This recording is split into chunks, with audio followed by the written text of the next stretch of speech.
Good morning. It is 6:31 on Tuesday, July the 23rd. I'm Will Puckett. Thank you for tuning into Mountain News this morning. Well, we've seen rain over the past couple of days and even more hotter temperatures than rain, but that's all going to change today. It's like the flip of a switch, and Kelly's in control. Let's bring her in this morning to get a better breakdown. Kelly, good morning. Yes, good morning, Will. I am just flipping that switch, and we are turning on the sunshine by the time we get to the afternoon, but we're still dealing with a little bit of rain this morning. Pinpoint Doppler is showing that light to moderate showers still moving through. However, I think we're going to start to dry out as we head into the afternoon hour, so definitely something to look forward to. And that visibility a little bit reduced because we are still seeing those rain showers, so just be careful on the roadways as we do have that patchy fog, and those temperatures upper 50s to low 60s throughout the region is what you can expect this morning. And just be careful on the roadways. Like I said, they could be a little slick and wet this morning, but we will see that patchy fog as well, so give yourself a little bit of extra time. But by the time we get to the afternoon, we will see sunshine, and I will tell you how long it is here to stay coming up in just a little bit. All righty, Kelly, we'll be back with you. Well, we are learning this morning that a child was killed in an ATV crash in Wolfe County over the weekend. The crash happened on Straight Creek Road near the Gilmore community early Friday evening. Wolfe County dispatchers tell us 12-year-old Macy Morris was driving the ATV and that no other vehicles were involved. We will post updates on our website as we receive more information.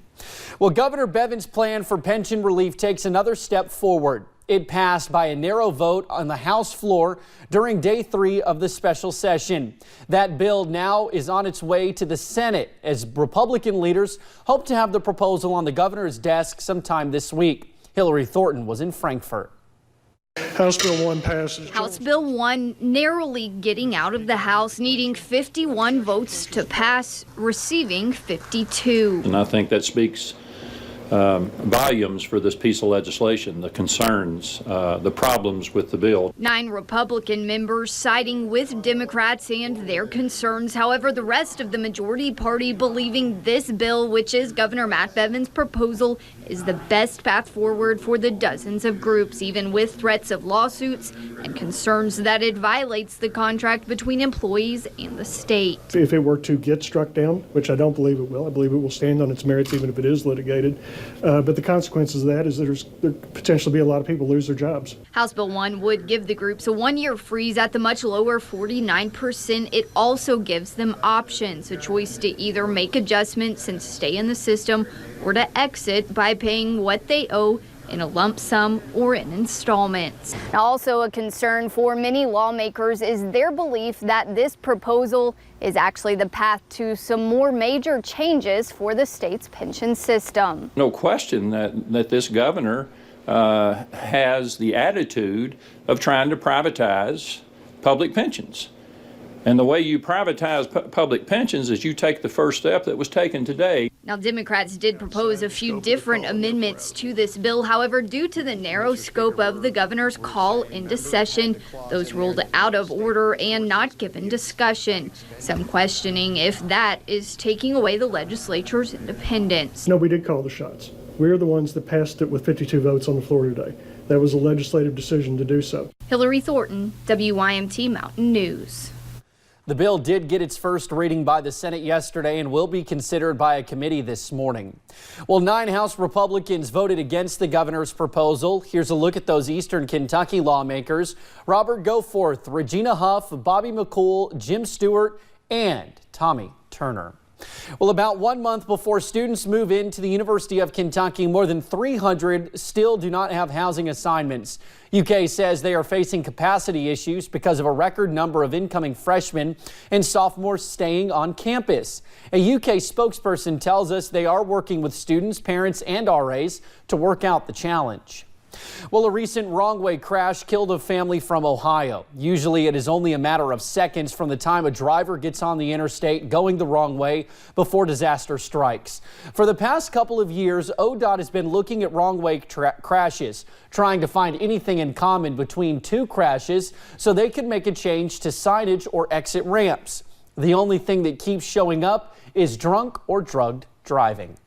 And that's a real concern because that's the one part of the equation we just absolutely have no control over. ODOT has been testing a radar system on an exit ramp in Columbus for a few years.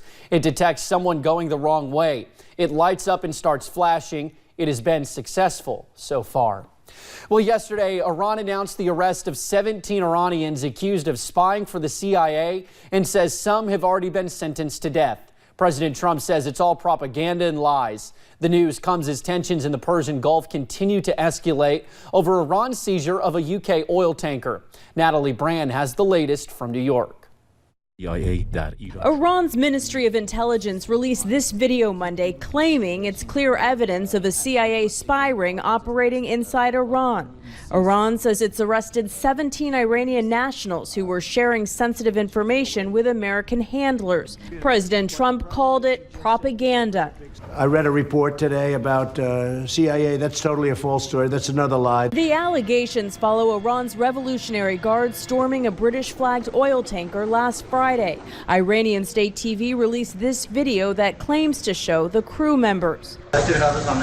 A cameraman can be heard telling the men what to do. It's not clear if they're under threat. Iran's foreign minister claims the UK ship violated international agreements. The UK ship had turned off its signaling for more than the time that it was allowed to do so, was passing through the wrong channels, endangering the safety and security of shipping and navigation in the Strait of Hormuz, for which we are responsible. But Britain claims it did nothing wrong and on Monday accused Iran of state piracy. We will now seek to put together a European-led maritime protection mission to support safe passage of both crew and cargo in this vital region. The seizure of the British vessel comes just 2 weeks after the UK's Royal Marines helped seize an Iranian tanker off the coast of Gibraltar. Britain claims the ship was carrying oil to Syria in breach of EU sanctions. Natalie Brand, CBS News. Now, President Trump says he has not ruled out talks with Iran, but Iran's leadership has repeatedly said it will not return to the negotiating table after President Trump pulled the U.S. out of the international accord designed to prevent Iran from developing nuclear weapons. Iran now faces sanctions which have had a severe effect on Iran's economy. Well, President Trump is meeting with Pakistan's Prime Minister about ending the conflict in Afghanistan. The two leaders have had a rocky relationship. Yesterday's visit is meant to smooth tensions and deal with complex problems facing both nations. The Trump administration wants Pakistan to use its leverage and influence with the Taliban to get a ceasefire in neighboring Afghanistan. Pakistan is hoping to secure more investment and trade, along with the restoration of the aid that President Trump cut. Now, President Trump and congressional lawmakers have cut a 2-year budget deal, averting a potential shutdown and default by the federal government. Laura Podesta has more on that. She's in New York.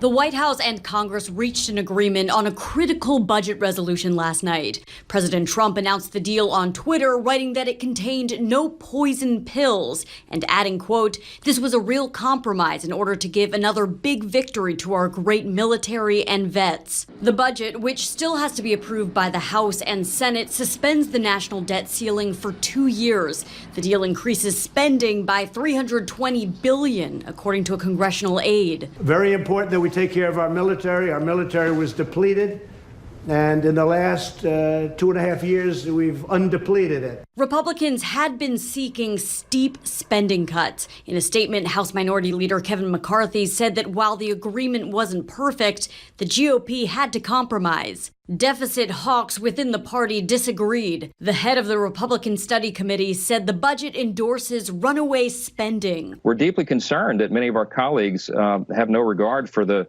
debt or the deficit or rise in inflation or any of those concerns, and that they'll just spend us into bankruptcy if it's allowed. The negotiations were led by House Speaker Nancy Pelosi and Treasury Secretary Steven Mnuchin. In recent weeks, Mnuchin had warned that the federal government was in danger of running out of cash by the end of the summer. Laura Podesta, CBS News. Now, the House is expected to vote on the measure this week. The Senate would have 1 week to approve the bill before Congress leaves for its summer recess. Well, it's 6:40 on this Tuesday morning. Let's send it on over to Kelly to get a breakdown of when this rain is going to leave and the sun comes out. Kelly?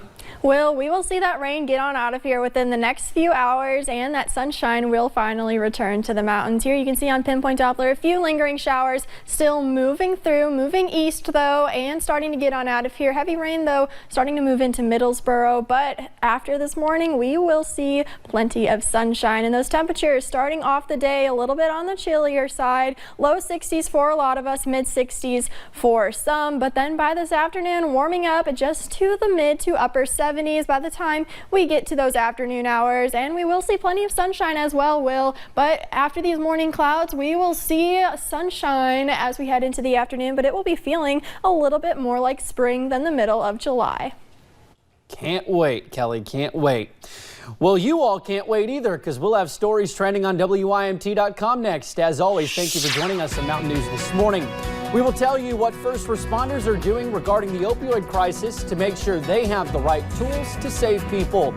A Kentucky doctor is now on probation after he reportedly allowed his unlicensed wife to mishandle vaccines, causing an infection outbreak in 3 states.